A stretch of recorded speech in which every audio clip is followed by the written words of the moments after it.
You know, 24/7 Sports has your back when it comes to the transfer portal rankings, especially quarterbacks. Best part, in my opinion, the crystal ball projections. It helps fill in the gaps when direct commitments haven't yet been made official. But on this list, a lot of them have been committed. Top 6 signal callers, headlined by Sam Leavitt, who left Arizona State this past offseason.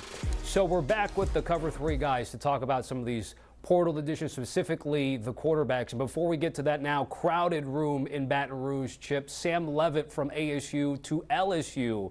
Your thoughts? Yeah, I think that this is a great way to stabilize a quarterback room that really, behind Garrett Nussmeier, was so bleak that you didn't even get a chance to let Garrett Nussmeier spend some time on the sideline when things were kind of falling apart for LSU's offense this year.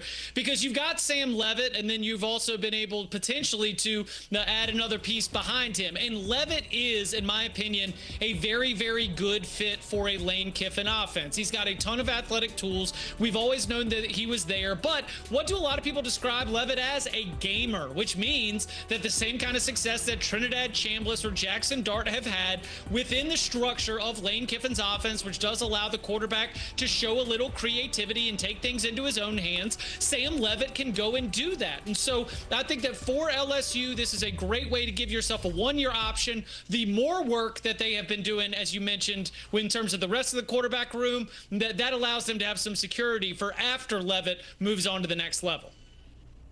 Yeah, I think that this fit is perfect, as Chip mentioned. In fact, clearly Lane Kiffin felt that the fit was perfect, considering how desperate LSU was going after Leavitt, with Lane chasing him through airports like a romantic comedy. But I do think that, you know, physically, talent-wise, arm-wise, his ability to run and extend plays, just everything that Lane Kiffin quarterbacks have always done in that offense and what he has looked for, Leavitt made sense for that. As soon as he entered the portal, it felt like a logical destination to me for where he would end up. So I am not shocked at all that he's going to be with the Tigers. And I also think that Lane adding Husan Longstreet is kind of like the backup, younger kind of kid to learn behind Leavitt is a good deal for the Tigers going down the path as far as long term.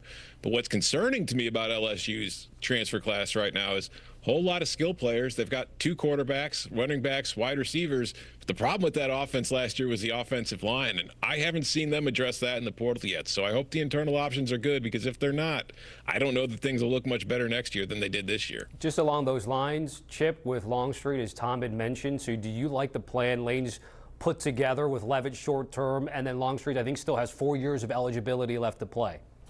Yeah, it's the stability at the position. We got a good nugget from our colleague Bud Elliott on this morning's Cover 3 podcast that the 2027 quarterback class includes a great prospect in the state of Louisiana, but because Brian Kelly and the high school recruiting outfit there wasn't exactly on top of it, LSU was not top of mind. So now you've at least given yourself not just a great answer for Lane Kiffin year 1, but also a player in Longstreet, very, very high ceiling. You can develop him in the system, and you can give him the opportunity to be able to take over for 27 and 28, because remember, Lane, you got 26, 27, 28, and 29. In Baton Rouge, you get 4 years to win a national title, and if you ain't got a ring, well, then they're going to turn up the pressure. So if in Leavitt and Longstreet, you at least give yourself a majority of that 4-year window with high-quality quarterbacking. Let's get to Lubbock, where Brendan Sorsby is going from Cincy to Texas Tech. Tom, is this an upgrade from Baron Morton? Same as Baron Morton? Less as Baron Morton? What do you think of the Sorsby move here? Oh, I think it's very much an upgrade. You remember like listening to bands when you were a teenager, and then you knew about them, and then everybody else would catch on, and it kind of made you angry that everybody else suddenly realized that this band is good. That's how I feel about Brendan Sorsby, because it was 3 years ago while he was still the backup at Indiana, and he came in to replace Taven Jackson, and I watched him play. I first thought, hey, this kid's pretty dang good. And then the next thing you know, Kurt Cignetti's coming in. He brings in Curtis Rourke from Ohio, sends Sorsby packing. He heads to Cincinnati, and now here we are a few years later. Sorsby is making his way to Texas Tech because of what he did at Cincinnati. This is a kid who has developed each of the last few seasons. He is not what you would consider an incredible passer. He's not an elite thrower of the football, but he's a hell of a college football quarterback, and that he can make most throws that are asked of him. But he's also very special with his legs as far as extending plays, and also being able to use him in the run game. That is something that I think Texas Tech was sorely missing with Baron Morton, who has had to deal with a lot of injuries throughout his career that just kind of sapped him of any mobility that he had. So So he was kind of a standing target in the pocket for opposing defenses to go after it. And it's much easier to defend a team when you know where the quarterback's going to be all the time. So I think next year Sorsby will bring a dynamism to this offense that they lacked in 2025. It will help probably make up for a defense that isn't likely to be as good as it was this year. I think Texas Tech's offense will make up for it next year. Yeah, if Brendan Sorsby's the quarterback for the Red Raiders, they at least score a touchdown against Oregon in the Orange Bowl. I mean, like the ability to move the pocket, the ability to make plays with your feet, better arm strength in my estimation. You saw 36 total touchdowns to 5 interceptions. He doesn't have as many turnovers. He doesn't put the ball in danger's way.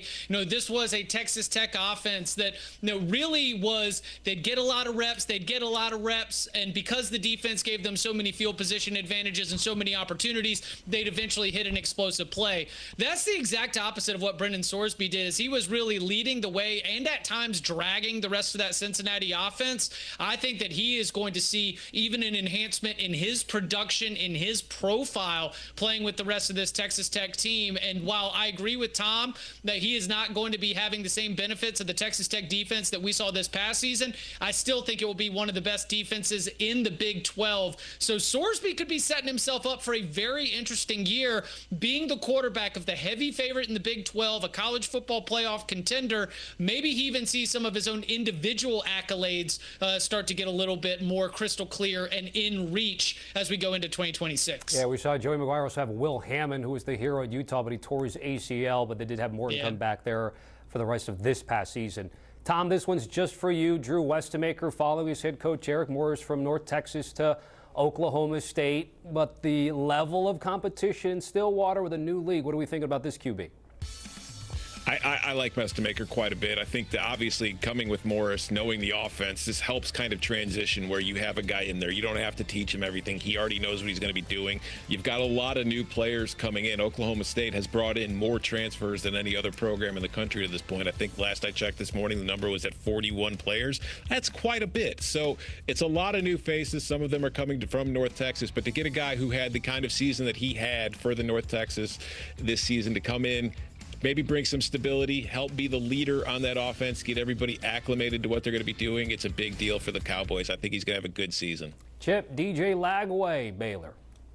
Yeah, DJ Lagway needs a full off season of health. He needs to be able to get everything dialed in. He needs to be able to settle back into that opportunity to hit his projections and his ceiling, because DJ Lagway, because he spent so much of the off season not being fully healthy, because he didn't get comfortable with his new wide receivers, the mechanics, the chemistry, all of it was bad. And that's what we saw with all the turnovers this past season with Florida.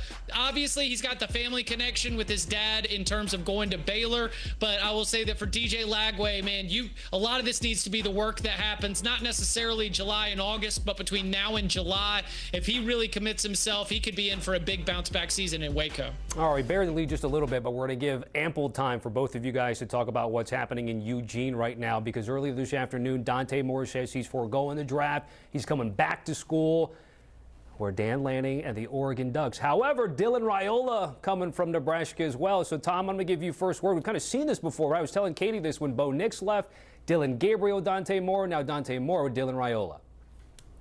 Yeah, first of all, I'm shocked that Dante Moore is coming back. Typically, you don't see guys who are projected to go that early in the NFL draft pass up the NFL to play in college for another year. But that speaks both to NIL and what they can do for you, and also the fact that Dante Moore clearly thinks that he's got a lot of growing left to do and wants to do it at college, where he knows he's going to get a chance and then try again in the NFL later. So I think it's great news for Oregon that Dante Moore is coming back. He was one of the better quarterbacks in the country. As far as Raiola, it's an odd situation, but Raiola said when he signed that if he has to back up Dante Moore for a year, he will back up Dante Moore for a year. And it makes you wonder, he did suffer that pretty severe ankle injury that cost him the back half of the season at Nebraska this year. So maybe Raiola feels like he gets an extra year to kind of recover, get fully healthy, learn the offense and develop and get ready to play. It's just, you can't help but think that a program like Miami, that to this point has kind of swung and missed on the transfer quarterback market, you do wonder if they're going to fire the money cannon in Eugene's direction to see if they can't force Raiola to change his mind or get him out of that deal, because after all, it wouldn't be the first time Miami convinced a kid who had already signed with a Big Ten team to leave and then had to go to court because of it. First of all, this is a huge win for the Ducks. I think that when you look at what I was going to consider them for next season with Dylan Raiola versus what I consider them now with Dante Moore as their QB1, I think the ceiling is remarkably higher. I mean, it's just I've seen more from Dante Moore against the best opponents in the Big Ten, against some of the similar opponents than what Dylan Raiola has had. Now, did Dante Moore have a better supporting cast than Dylan Raiola? Yes, I do think so. But with Dante Moore coming back to Oregon, I'm thinking about Oregon as a national title team. With Dylan Raiola as Oregon's quarterback, I was thinking about Oregon like a college football playoff team. The Ducks team with Dante Moore back can win the Big Ten. They can win the national title. Now, what does Dylan do? I would not be surprised if maybe there's another change for Dylan Raiola, because as Tom actually mentioned earlier this week on the Cover 3 podcast, Dylan moved around a lot in high school too.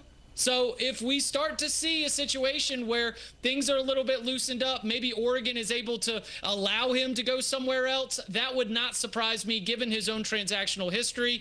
But I think the big headline for me here is that Dante Moore being back at Oregon dramatically changes Oregon's ceiling in the college football playoff by 2 rounds minimum. Great stuff, guys, from Chip Patterson and Tom Fornelli. And that is really great timing, Chip, because as we promote Cover 3 Podcast one more time, your fellow co-host, Danny Cannell, has put Texas and Oregon for the title in Las Vegas. Ooh. Book it in 2027. Check out College Football's YouTube page. Scan the QR code ASAP.